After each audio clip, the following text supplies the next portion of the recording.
Alunos e sociedade se mobilizando para cobrar o ensino de melhor qualidade. Esse é o papo de hoje no Clique Ligue. Uma adolescente, um computador e um celular com acesso à web podem fazer a diferença na hora de reivindicar melhorias na sua escola? Confira a nossa próxima dica e surpreenda-se.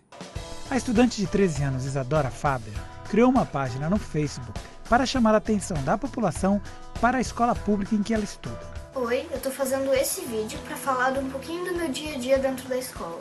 Professores e funcionários viram a cara para mim e até a professora Mariluce se manifestou deixando seu comentário aqui na minha página. Isso mostra só um pouquinho do meu dia a dia lá na escola. Obrigada a todos. O Diário de Classe, nome da comunidade na rede social, hoje conta com milhares de seguidores e virou um sucesso, chamando a atenção inclusive das autoridades. As publicações da jovem são muito variadas. Ela comenta sobre a alimentação do local e diz se o prato estava bom ou ruim, comenta as atitudes das professoras e fala também da estrutura da escola, buracos no teto, cadeiras velhas e a reforma do ginásio. Além de textos, a garota também publica vídeos relatando os problemas das escolas de sua região. E o resultado dos posts de Isadora começa a aparecer. A sua escola vem sofrendo reformas constantes, enquanto outros alunos de diferentes pontos do país também se movimentam para melhorar seus lugares de estudo. A internet se tornou um meio importante para divulgar problemas e soluções. Atitudes como a de Isadora devem ser pensadas como uma solução importante e inovadora. Gostou dessa dica? Compartilhe!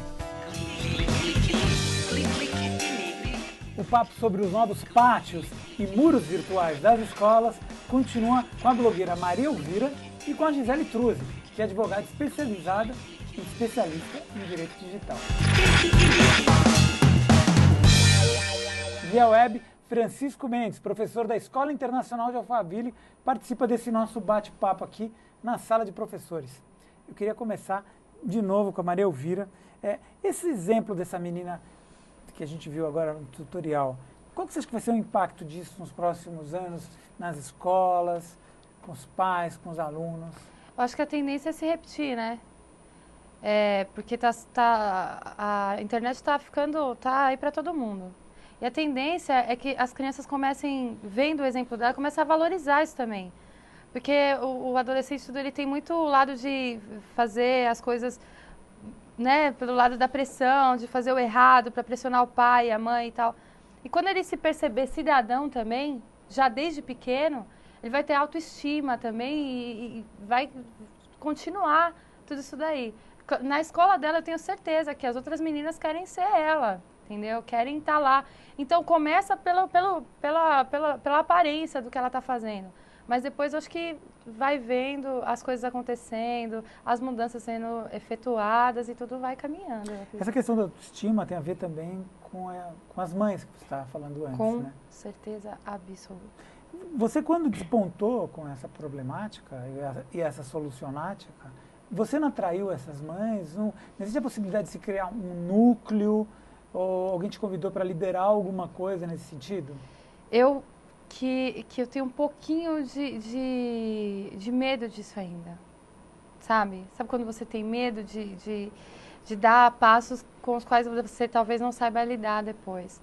Eu tentei ajudar algumas pessoas, mas eu não tenho preparo. Eu acredito que eu não tenho preparo, assim.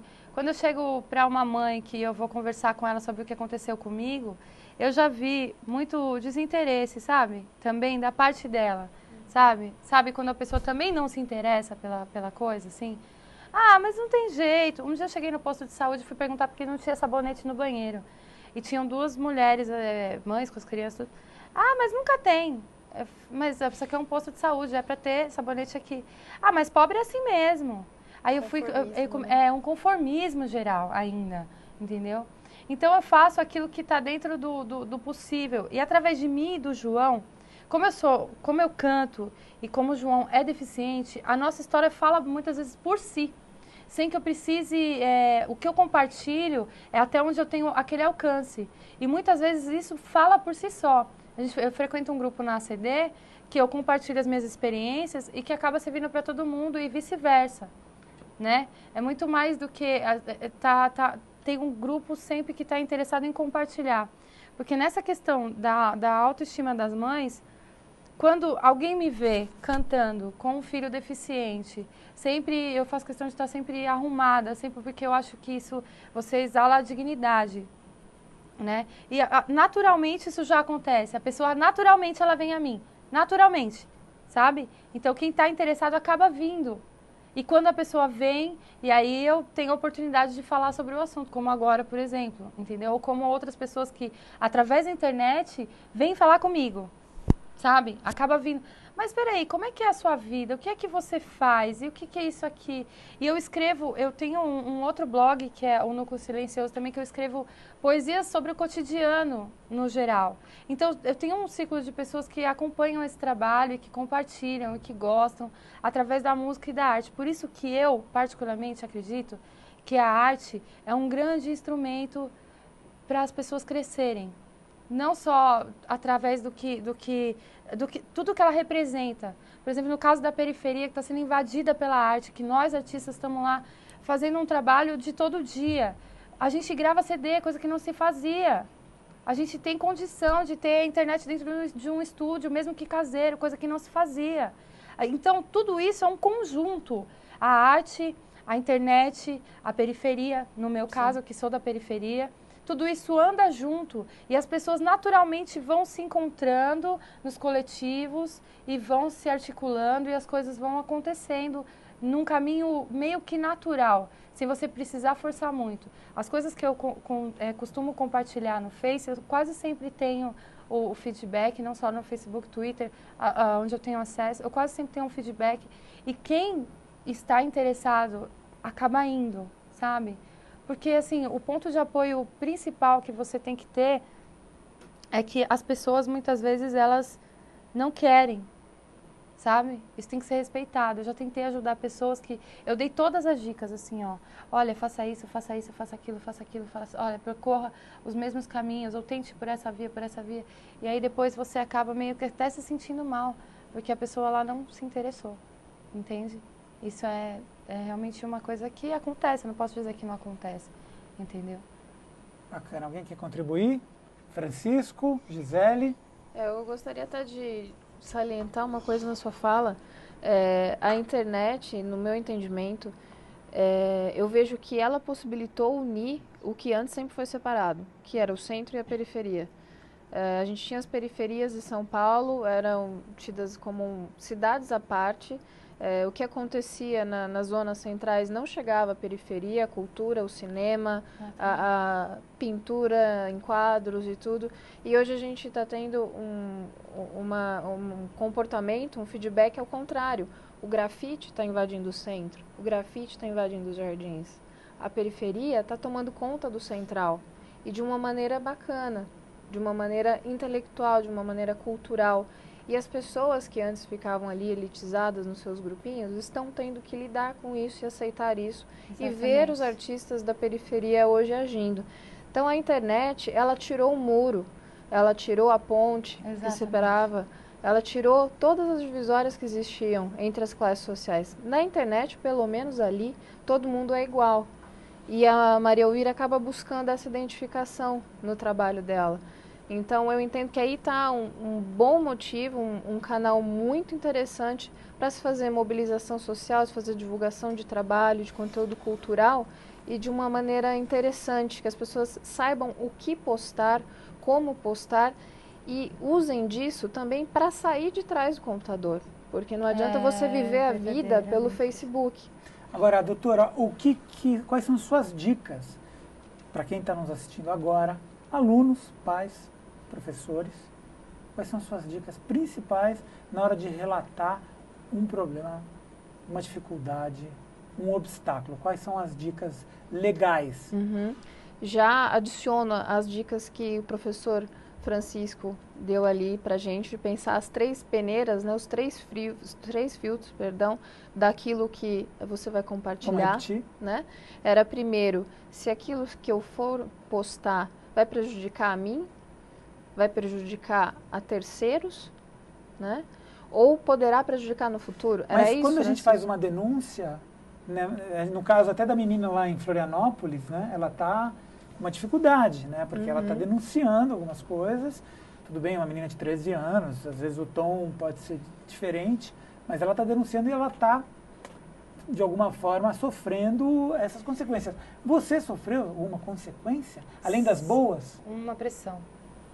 Então, Uma explica Sempre isso. pressão. tem uma represália, né? É, Uma repercussão velada, negativa. bem velada, Tudo bem, mas foi. no limite da lei, é isso que eu quero saber. Tá. Até onde a gente pode ir no limite da lei? Para poder orientar as Sim. pessoas que hoje vão para a escola, os filhos estão com problema de merenda, de janela, de luz, de professor, os pais. O que a gente encontra, agora eu vou falar no contato direto com a escola, o que a gente encontra é assim, de ser humano para ser humano, eu sempre penso nisso, de ser humano para ser humano. Quando um diretor vê que uma mãe se mobiliza, como foi o meu caso, ele vai ficar com o pé atrás com você. Então, quando você for conversar com ele, você tem que estar cheio de dedos para falar com ele, porque senão ele vai achar que você está com uma câmera escondida que você vai ferrar com ele, e isso não é verdade. Entendeu? Então, eu tive, depois da história passada, eu tive que ter muito tato para conversar com toda a escola. E até hoje, eles têm um pouco de receio de mim. Entendeu? Como se eu quisesse, como se eu fosse acusar por qualquer absurdo, por Como qualquer... se você estivesse pronta para postar qualquer coisa Exatamente, hoje. exatamente, entendeu?